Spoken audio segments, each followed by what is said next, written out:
नमस्कार, one India Hindi में आपका स्वागत है और मैं हूं दिनेश शर्मा। यूपी में 7 चरणों में हो रहे विधानसभा चुनाव को लेकर सूबे का सियासी पारा आसमान पर है। पॉलिटिकल पार्टी चुनावी समर में जीत के लिए हर तरीके से वोटर्स को रिझाने में लगी हैं। ये रण जीतने के लिए राजनीतिक दल और उम्मीदवार दोनों ही जनता के सामने बड़े बड़े दावे और वादे कर रहे हैं।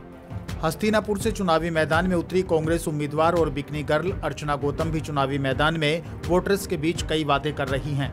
चुनावी जंग जीतने के लिए वे लगातार हस्तिनापुर की जनता से घर घर जाकर संपर्क में लगी हैं। अर्चना गौतम ने हस्तिनापुर की जनता से वादा किया कि वो इस जगह को द्रौपदी के शाप से मुक्त कराएंगी।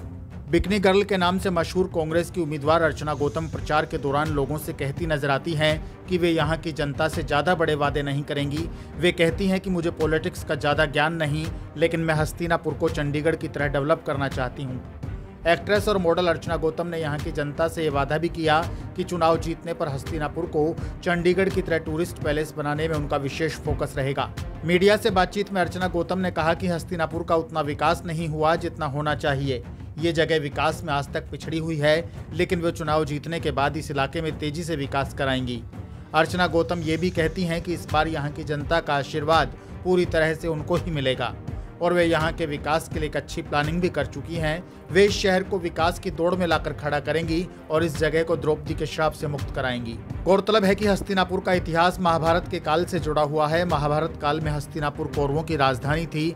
इसी जगह पांडवों में सबसे बड़े भाई युधिष्ठिर कौरवों के साथ जुए में द्रौपदी को हार गए थे। कौरवों ने द्रौपदी का चीरहरण किया था। उस समय द्रौपदी ने हस्तिनापुर को श्राप देते हुए कहा था कि जिस जगह पर नारी का सम्मान नहीं होता, उस जगह पर कभी कोई विकास नहीं होता।